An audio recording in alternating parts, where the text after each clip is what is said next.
to the republic for which it stands, one nation, under God, indivisible, with liberty and justice for all.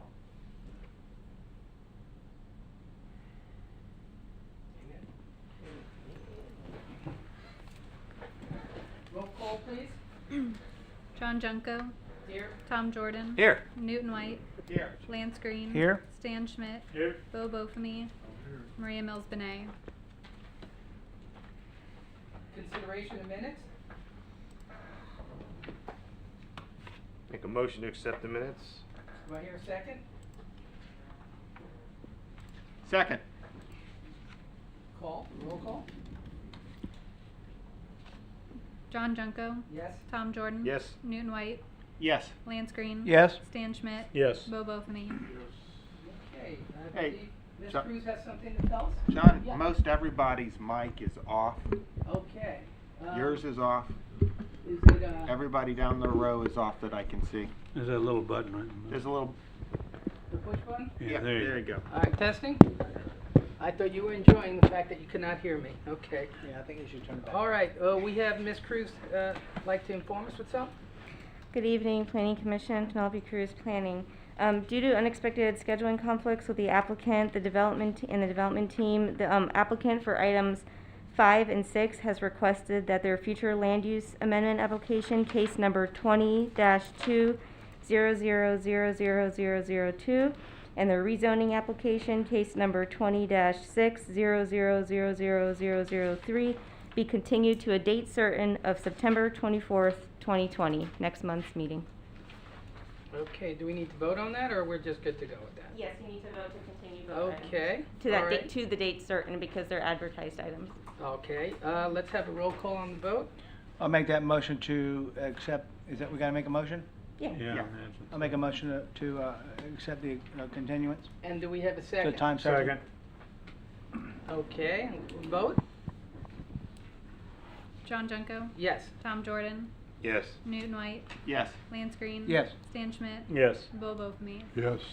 Okay, moving directly to item 7, rezoning of 4116 Nova Road, location 4116 Nova Road, case number 20-60000005. Gwen Perney, planner. Okay.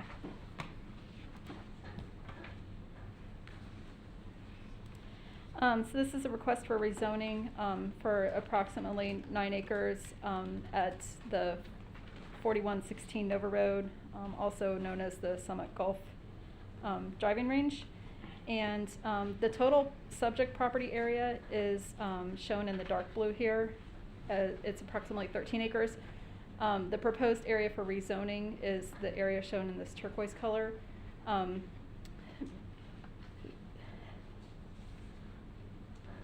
What? How do I get it to show?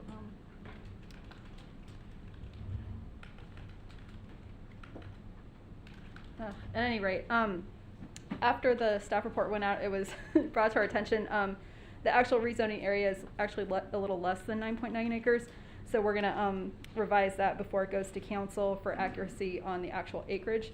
However, it won't be any more than 9.9. So I'm just gonna use that figure for the purposes of the report.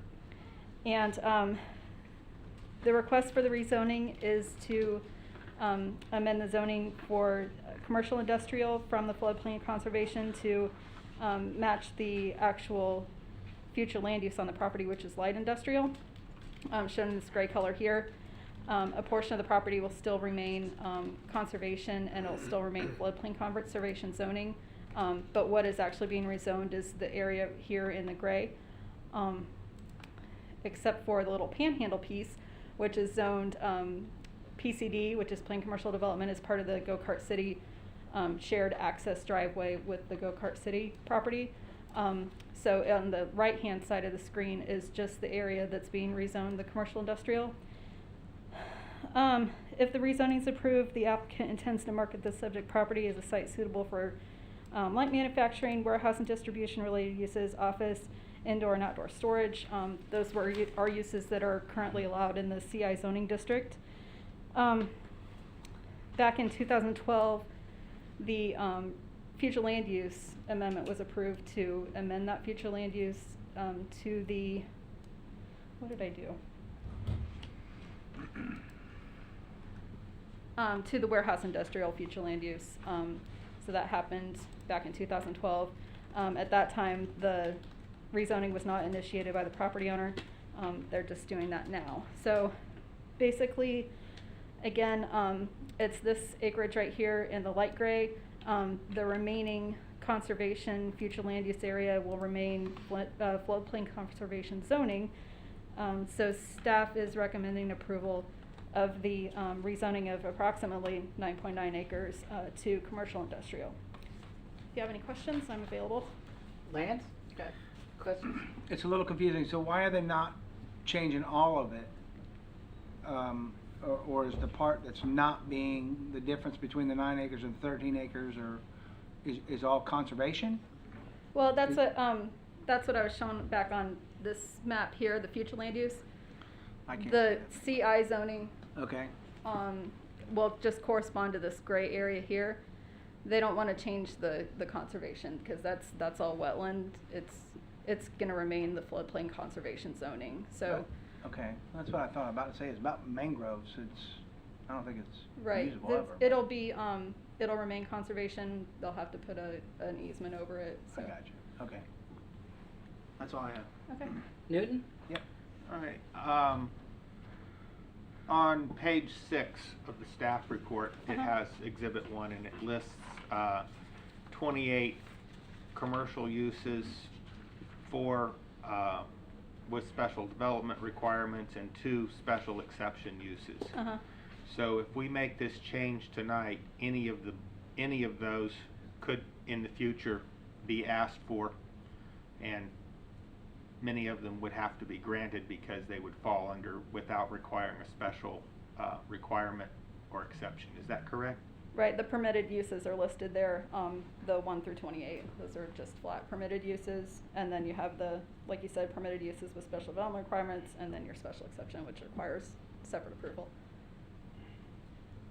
Because the neighboring used to be a big water slide, and now it has turned into a cement plant, and right in that environmental wetlands area, and I guess they met whatever requirements were in place, but a lot of people are still nervous about having a cement plant in the watershed area for Rose Bay, and that Right, would be that's my this- concern, that we could have something, we could be changing this now, and although they want to put, I believe, many warehouses there, or light industrial or whatever, we could wind up having something there that's going to be a pollution hazard.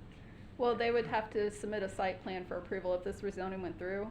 Whatever use wanted to go there, they'd have to submit a site plan for approval and have to meet the land development code regulations, as well as, submit environmental studies to us and show how they're gonna meet, city, local, state, and federal requirements for development.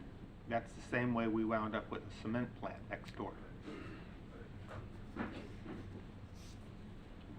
Good evening, Penelope Cruz, Planning.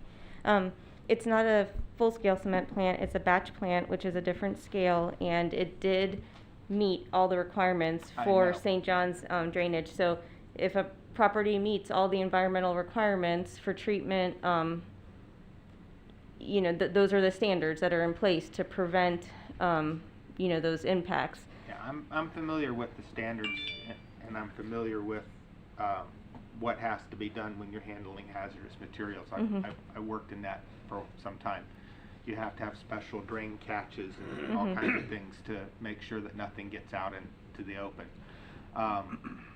It's just a perception, and it's something that I want people to know that I'm aware of, and I want the other commissioners to be aware of, that,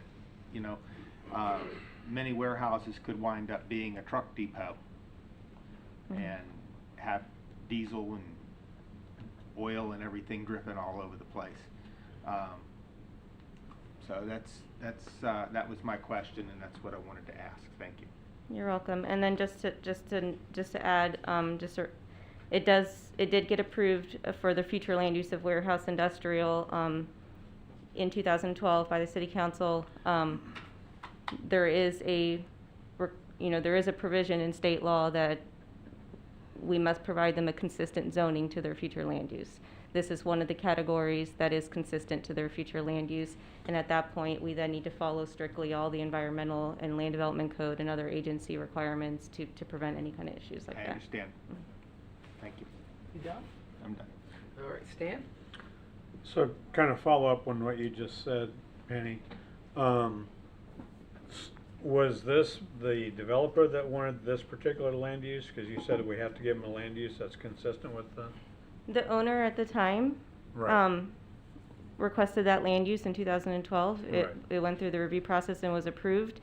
The current owner is now following through with getting it This particular zoning. Okay. consistent with the That's- land use. And like I said, we don't have any development applications at this time. We've heard that there's a potential buyer that would like to develop a boat and RV storage, but nothing has been submitted at this point, or no one has met with staff as a pre-application meeting or anything like that. Okay, thanks. You good? That's it? Tom? Yeah, I wanted to follow up on the issue of that's going from floodplain conservation. It implies that there's some, well, first of all, it's a riskier flood zone, theoretically, just the implication of the name, and that it should be conservation on the entire lot. And as Newton was pointing out, the risk to the nearby wetlands and waterways. So what's to help us, I guess, make sure that it doesn't damage that particular the nearby conservation areas? Right. Is code enforcement able to get back in there? Well, it would, depend on how they end up wanting to develop their property or go through the development review process. They'll have to give us access to any, any conservation easement will remain, basically open space. And, they'll have to either maintain it how it's intended to be maintained or leave it alone either way. Usually with conservation easement, you're not allowed to enter into that easement, remove any vegetation, probably without St. John's approval. So. Yeah, and just like one said, in addition to where the actual wetlands are, the code requires a 25-foot buffer beyond the wetland line. And then depending on what the use is, there's additional requirements as far as treatment of any stormwater. For example, the property that was brought up by Mr. White was, there have been visits periodically that were brought to our attention from DEP, for example, because they had to get a special permit through them. And so in those cases, they do, besides our own city inspections that can happen if there's a concern, other agencies are able to inspect as well, depending on the type of use and what kind of permits they have to receive. So, since you brought up the Sparks property and this property, these both would fall under the annual inspection requirements? Yes, they're commercial properties. Okay, Mhm. so somebody will be looking at them. All right, thank you. Bo? Just a comment. It looks like that property, they're taking advantage of the railroad tracks there. Isn't that right along the railroad tracks? Well, it is, but I don't think they have access. Like, Well, are you talking about as far as, any buffering or, No, I'm thinking that warehousing, is next to the railroad tracks is something that very consistent in areas like that. And no, I don't have any questions. It's fine. Back to you. Okay, I do have two questions. On the map, it shows the two zoning, that's the proposed rezoning and then the subject property. Now, the subject property also you're indicating is involved with existing wetlands. The property line seems rather straight cut, and my experience with wetlands, they curve and they go their own way. So is any of the zoning that they want to have for commercial industrial creeping into a wetland? well, if you look at the aerial here, you can kind of see it, in the dark blue here.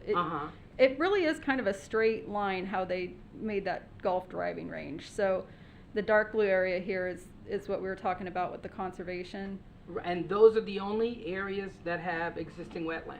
Right, that and have then been like Penny was saying, surveyed. they'll also be required to have a buffer from those. Yeah, Okay. and just some historical reference, those are actually constructed wetlands when they were Oh, okay. creating, and they have since become natural, and St. John's has accepted them as now being natural state, Okay. but originally they were created.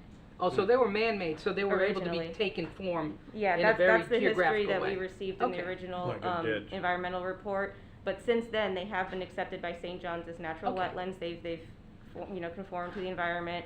And- And then the driving range, to get kind of to what you were saying, has been manicured lawn, pesticides used, maintained. So it's not really what you typically see in a conservation kind of zoning. It's not like a pristine natural area. It's mowed and Okay. fertilized All all right. the time. And they're gonna do the gopher turtles and the relocations, and they have to do all those environmental studies to make sure that everything's good. Okay, the second question I had is, currently it's falling under the commercial industrial. Is there any possibility in the future that once they get that zoning, they can in fact do the permitted uses with development requirements or the special exception uses? Can they apply for that after the fact? Well, if it gets rezoned to commercial industrial, they would be subject to, any of these permitted uses. The permitted uses, the special development requirements, those requirements are listed in, like it says, Chapter 18, in Mhm. addition to any Yeah, it straight was- land development code requirements. Special exceptions have to go before Okay. planning commission. City My council for concern was the approval. special exceptions, the number 2, used motor vehicle parts, because I always know in the past Daytona has had problems with people that store oils with automotives and harsh chemicals that could go into our water table. So that would have been a sensitive topic had we gone into a special exemption with that. So there could be a possibility they would apply or could, but unlikely we would probably pass something like that for fear of contamination. Understood. Okay, all right, thank you. Do we have the applicant like to step up? All right, this is the first one, so I believe we have the applicant online, and we don't hear anything at this point in time, so we'll just pause, hopefully we'll hear something. I'm here. Oh, very good. You might have to speak up a tad. Hi, okay, let me get the computer just a little closer then. Okay. Can you hear me? Yes. Yes. State your All right. name and your residence, please. Yes, my name is Dana Crosby Collier. I am the attorney for the applicant. Our office is located at 1000 Legion Place, Suite 1700, Orlando, Florida. Also on the line is Justin White. He's the owner of the property, and he's also participating via Zoom this evening. We thank staff for all their hard work on this project, and we concur with the staff's recommendations, and we're also available for if you have any additional questions for the applicant. Okay, you have anything in, that you'd like to bring to our attention at this point in time before we ask questions? No, we concur with the staff's recommendation. I know a lot of the questions you were asking, I think that the staff's done a great job answering the questions. We're not rezoning the conservation area, and we're aware of the buffers and the other things that any developer will have to comply with if they seek to, build on the site.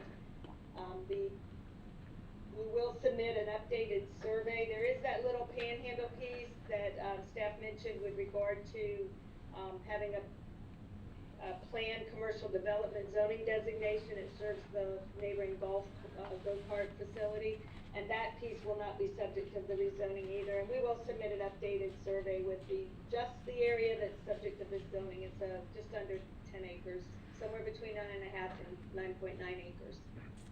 Okay, thank you. Let's see if we have any questions from our board members. We'll start with Bo. We'll mix it up. Bo, you got any questions? No, I don't, thank you. No? Tom? No, thank you very much. Stan? No questions. Newton? No. Lance? No? I also feel that all the questions were answered to our satisfaction, and do we have any people from the public that would like to hear their input?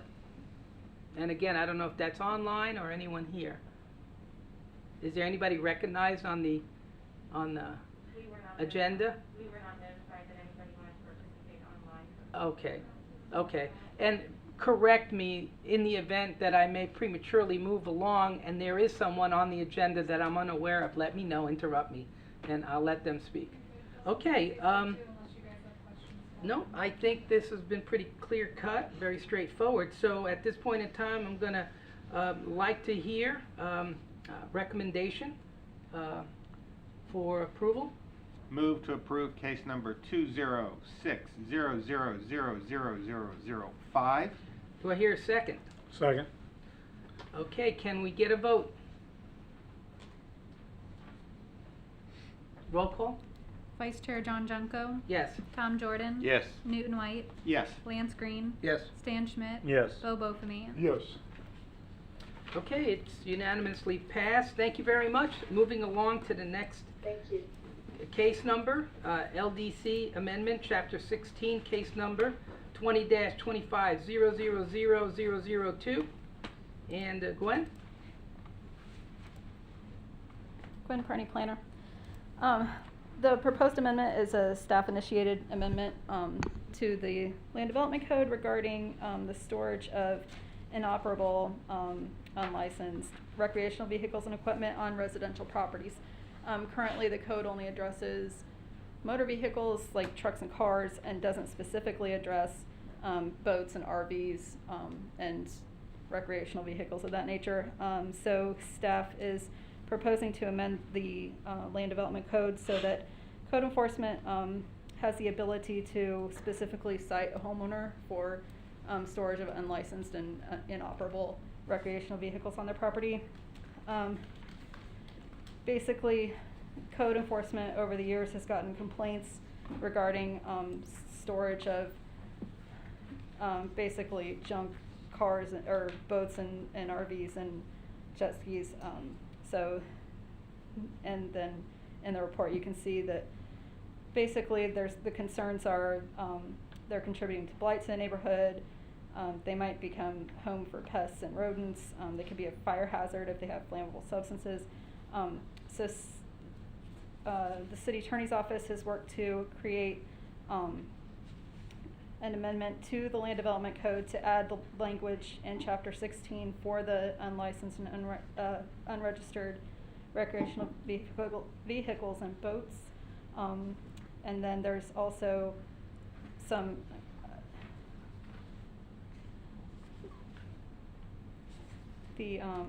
sorry about that. She's thinking about getting out of here. Yeah, exactly. No, there's also related sections in the Code of Ordinances that specifically state what exactly is a abandoned or, just gives definition for those. So when code enforcement is able to go out and cite those homes, they can put them through either the magistrate process or getting compliance right away with storage of those vehicles.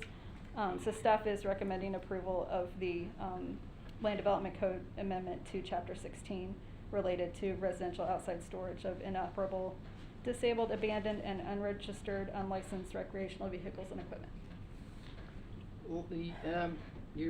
Lance, you wanna, I have some questions, but I'm Sure. gonna let So, you have. if I'm correct, like, a vehicle has to stay currently registered and those things, right? You have to have a current registration or a current tag or a current sticker on a boat Yes. for it to be current, correct? I mean, if the sticker's expired, you could be out of compliance, right? Right, and like I said, the code currently has regulations for licensed and operable vehicles, but the ones that aren't, it's a little bit, I think, tougher for code enforcement to specifically state this is your problem and Okay. here's how you come into compliance. Okay, good. Yeah, I'm good with this, thanks. Newton? Yeah, back to when we had a code enforcement board and I served on that, the way that people were doing this was particularly with cars is, I believe at the time, it may have changed, I don't believe that it has, they were putting car cover on it. And there is at least one residence that I walk by quite frequently that has 1, 2, 3 or 4 cars in the driveway with molded, mildewed car covers on the top of them, and it mentions it in somewhere in this ordinance about, you know, underbrush growing, leaves piled up underneath it that's blown up underneath it. Would this ordinance address that loophole as well? Because obviously if that loophole is still there, somebody can just throw a tarp over their RV and they're good to go. I see what you're saying. If they're code enforcement has to view the violation though. I think if your tag is covered up and they can't confirm, I think if it's expired, they might not be able to cite them. But if they're parked legally in the driveway, I don't know if that would be exactly a violation. But they might also. What I'm asking is Right. this ordinance strong enough? Because are they still gonna just be able to throw a cover, because they make covers for RVs, are they just gonna be able to throw a cover over it and say, oh, it's good? Well, we also have language though for size restrictions of vehicles you can have parked. It speaks to just not only the registration, Tim Burman Community Development, but also inoperable, abandoned. So there are a lot of multiple terms in there then. So if it's covered up and it can be considered abandoned or inoperable, then basically you fall in the code enforcement action. So there's multiple, it's just not the registration's the only key there. There was other classifications in there to basically utilize that then. Is it at the judgment of the code enforcement officer whether or not it's abandoned? Does he have the flexibility? For example, you go to Turkey Rod Run and you buy a chassis, and you put a chassis in there and it's for a 1950 car, and then you go diligently going across the world ordering parts. It's not operational, it's not registered, but he is in fact, it's a retirement project, and he's slowly doing this as a hobby. So it's sitting there for months, and he is addressing it, but not in a timely basis. How can this not be defined as an abandoned vehicle if he's working on it? Should be in his garage. Well, Well, if he's using, he's married, he's got kids, they each have a car, and he's got permission to put it on the side. Yeah. And again, this is personal. I restored my car, and it did not. It was a timely fashion, and it was something that took a long time to do, and it was a hobby, and I got it running, and it gave me a lot of years of fun. But this Did you is have kids when you were doing that, John? I'm sorry. Did Any you have crash? kids when you were doing I that? believe. We can look into We have basically a make sure that's two-car there, but garage. A husband and a wife each have a car. I think So- the point of it is basically you can see there's some pretty severe cases basically where it's just not a chassis there Yeah. that has resulted in neighbors being extremely upset, and you can see for valid reasons that these are the cases that we want to be able to utilize on that then. I Most likely understand the that. chassis is probably behind a fence, no one's seeing it. In these cases we have large RVs, large boats, multiple boats behind 6-foot fences, and you still can see them. That's what this ordinance is in place for. We And will I make agree. sure that there's basically with the attorney's office there, as we move this forward, if the planning commission wants to make that a recommendation that we look into to make sure that that latitude's there, we can try to incorporate that in there as we move forward then. I'm with you 100% on the Well, nature of Tim- why you're doing this. I just want to make sure that the people that are sincere about the type of work they're doing are not penalized and turning it into an uneventful But I think there too, experience. if you just got the chassis there and it's been sitting there for 4 years, it could lead to some of those Yes, yeah. situations there. If So, they show yeah. invoices that they're purchasing, and again, this is why I said in the beginning, is this at the discretion of the code enforcement officer, leads him to make the determination. He goes, okay, he's got parts in the garage, he's doing this, there's slow progression, so this is not clearly Sure, you know, abandoned, even code- though it's not a yeah. registered. They would be there on the site, they'd be taking pictures, they'd be documenting. Okay, I'm all guessing right. if things don't change for over 2 years and you have evidence with photographs, that's pretty much probably showing, you know, abandonment on that side.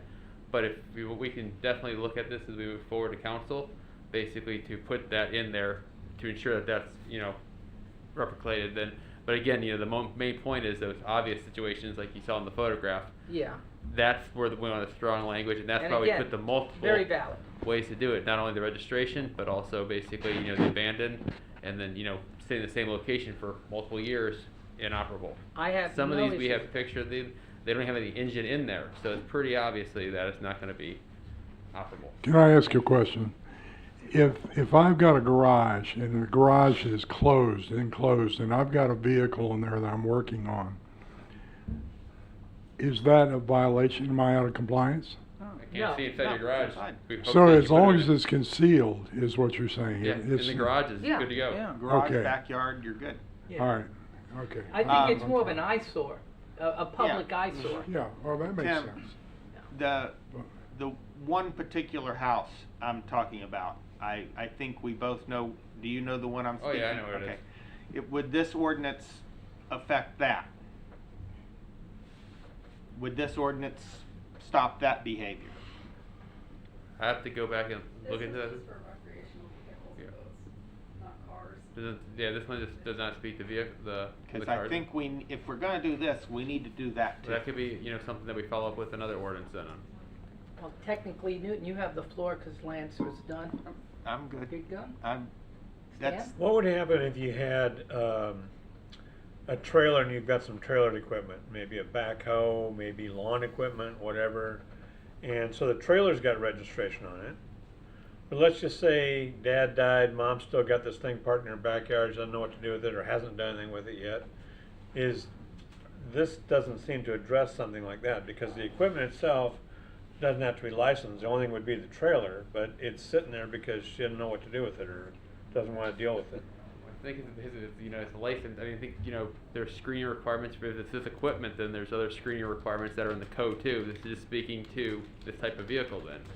And, you know, typically the code enforcement staff would work with a homeowner if they just, hey, I just got this equipment, I'm trying to figure out what to do with it, then they're just not gonna put this in instantly then. and that's But like there's other, you know, there's stuff that says you can't have, you know, if you don't have a business, you shouldn't be having that equipment stored on the property. There are other codes in place there that don't even have to Yeah. involve this one that we'd be able to utilize that. there was on Bayshore years ago, there was a tree company. I mean, you know, community development code enforcement is not under us anymore, but there's basically, you know, it's always involving updating your codes because you're never gonna have bulletproof codes. You're gonna have to amend Yeah, them that's- there, and that's what we're, you know, Right. doing. And also too, we've got a lot of other codes that are already existing that could be utilized in certain cases like this then. This was really structured for these houses that we have where these numerous RVs are parked, numerous boats are. We're just trying to accomplish that then. We can look into the other ones about the cars on that then. And like I said, with the equipment, we've already got codes in place which could be utilized to enforce that then. Or at least work with property owners to get that resolved. Please do. You good? That's it?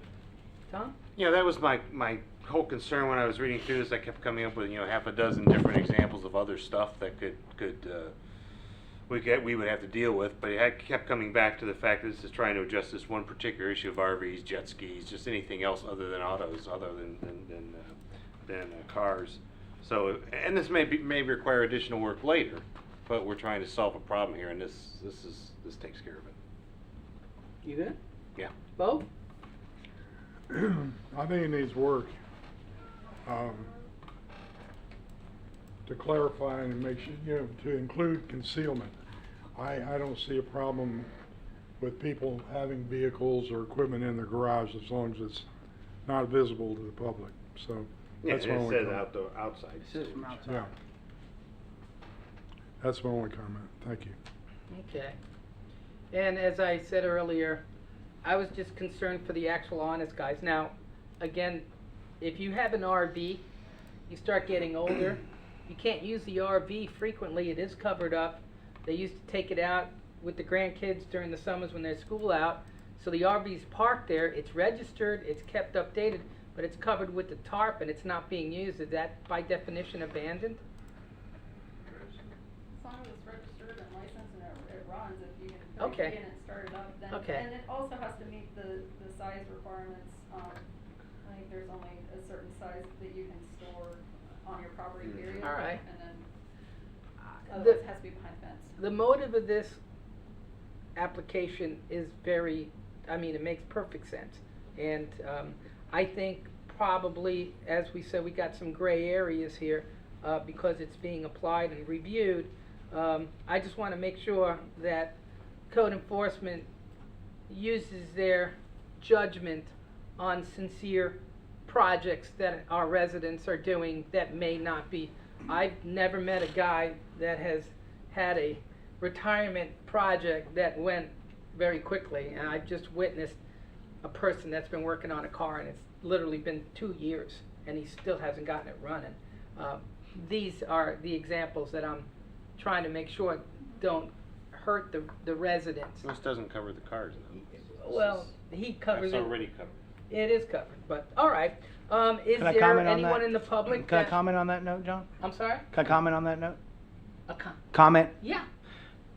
On the other side of that coin and on the other side of what you're saying, and I get what you're saying about the honest people, but remember the guy who lives next door. Yeah. And let's remember this as a business, and we're trying to keep property values high. We're doing this for a reason. Oh, yeah. And I understand, you know, you built your car for 10 years. How'd you like to live next to that? You know what I mean? You want to make sure that it's in a decent way, and Absolutely. that we're not And going to again, degrade the value of Sure. the neighborhood because we got a project going on, and that's on the other side of Oh, that. yeah. So. No, I hear you. Okay. Trust me, my neighbors have to deal with a pirate boat next to them. And when that A first boat? pulled up. A boat that gets covered under here? Do your neighbors like you? No, they go on the boat, so they have no complaints. Yeah, you're covered up. Okay, well, again, I see both sides. I think for the purpose of what this is being, it has more of a purpose than my little Well, I think it's more of a recreational stuff. positive for the community No, than it is a yeah, negative. you're right. And again, we are trying to beautify these eyesores, and, Correct. and makes perfect sense. Do we have anyone in the public that would like to be heard, seen, thought of? Nothing? Nobody from the public that I'm aware of? Okay, good. So we can take this up for a vote. Do I hear a motion Yeah, he quit. to pass? Somebody make a motion. Make the last one. Your turn. I move we approve case number 20-25000002. Do I hear a second? Second. Second. Okay, bring the motion up for a vote. Vice Chair John Junko, Yes? Tom Jordan. Yes. Newton White, Yes. Lance Green. Yes. Stan Schmidt. Yes. Bo Bothamy. Yes. Okay, motion has passed. Next case, number 20-25000005, applicant City, LDC Amendment, Chapters 2, 16, and 17. Hey, good evening, Penelope Cruz, Planning. So a few items covered in this amendment. Just get right into it. The first one is regarding revising the definition of an atypical lot to basically to be a lot within a subdivision that abuts a street at one end and a body of water which is 100 feet or more in width, or a golf course within the same subdivision. Basically, the definition is removing other kind of common areas, such as like you see here in the image, that are just dry retention areas or wooded areas. The atypical lot definition is used in the Land Development Code to provide fence height regulations and setbacks for accessory structures greater than 4 feet in order to preserve and protect significant natural and human-made features. So within a lot of the newer subdivisions over the past 20 years, some of the common areas that we've been seeing aren't necessarily stormwater retention ponds, but there are more dry retention and a lot of significant wooded areas as we get into these areas that have more wetlands in the city. So you have these wooded lots, and there's not really a view for a waterway or anything to limit the size of the fence. And we get frequent requests and complaints from residents about, having to have a 4-foot fence in this area for, you're looking back at a deep wooded area or just a dry retention pond. So this revises that definition to remove those other kind of common areas out of it and basically just preserve in the definition that it's about a body of water or a golf course that's 100 feet or more in width. And then kind of moving on from that, The Land Development Code also has restrictions as far as the heights of fences on an atypical lot, on the rear lot, and it basically allows a 4-foot fence, but you could have a 6-foot fence if it's chain link. The idea being that you can see through the chain link. So this code amendment just expands the types of non-opaque options that you would have for fences. Typically, a lot of the newer subdivisions don't allow chain link, so there's not really an option to have a taller wall or a higher fence. But we have had residents who have, wanted to have these like wrought iron picket fences or a glass fence where it doesn't obstruct the view, and it functions similar to a chain link fence, but is a nicer type of fence that would be approved by the HOA as well. So that's what this part of the code amendment does. It just expands that design type of fences that can be at that 6-foot height to offer other non-opaque options. The next part of it is regarding special setbacks for AC units. As you recall, Woodhaven PUD came before the Planning Commission last year for a variance, this year for PUD amendment. Also went to City Council and was approved for that revision to the special setback for the AC unit, based on kind of the new design and size standards for AC units, which our land development code has not really kept up with that new kind of design and standards for AC units and pads. Council indicated at that meeting that staff should go back and update the land development code to kind of bring it up to the times with and be consistent with these new size standards, so that we don't continue to get multiple variances and PUD amendment requests if this is kind of like an industry issue or just new standard. So that's what this part of the amendment does. It changes that side setback from the 3.5 foot or 50% of the side building setback to that minimum 1.5, along with the conditions that were part of the previous variances and amendment request to make sure that with that smaller setback, that drainage is maintained in that side yard. Also part of the amendment, staff has had some requests over the past year or two for people wanting to install gazebos and pergolas, and the code didn't really speak to that. So this amendment adds a definition for a pergola and a gazebo, and also adds that setback for that. That would be 7.5 feet from the side and rear property line, or the required side setback of a principal structure. So for some lots that have a 5-foot setback for your main house, we wouldn't say your pergola also has to be, or your gazebo at 7.5, it would follow that principal structure setback.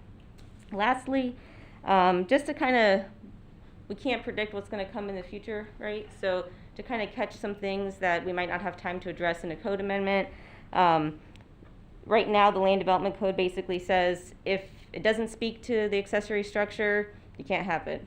So, for example, it didn't speak to pergolas and gazebos. So we've kind of thrown this kind of catch-all kind of phrase in there in case something comes up in the future that we haven't been able to think of at this point or haven't had time to do a code amendment to address. That basically says if a specific accessory structure is not addressed in the code, that staff is able to basically apply the most consistent similar setback for a similar accessory structure. This is something that a lot of other cities have in their codes, so we just want to add that in there to address that. So with that, staff is recommending approval and is here to answer any questions you have. Bo, you want to start?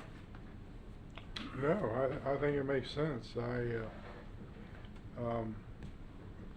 think that having the discretion to allow that kind of a structure makes a lot of sense. There's a lot of a lot of people who would like to have those, and I didn't realize that if in the code that if it wasn't addressed, it isn't allowed. Is that correct? Mm-hmm. I didn't know that. Well, that's it. Tom? I am good. I like it. I think it makes a lot of good sense. You good? That's it. So essentially, if you have a common area, you don't have any backyard privacy. If the common area meets the definition for atypical, where that Right. common area is that 100-foot wide or more, Mm-hmm. right now, no matter what kind of common area, you can only have a 4-foot fence. Okay, and if they want to put in something like you said, the gazebo or something that's not, you say it's automatic defaulted to a no. Do they have the ability, since it's a first-time case, it's never been run, can they apply for a variance? Well, that's what this code amendment is doing, is that it's establishing setbacks, so it's not a no. Okay, all right, that's good, I'm sorry, I just instinctively went across. Stan, you got anything? I'm fine. Newton? I'm good. Lance, you're back there very quiet. Just waiting. Okay, you got it.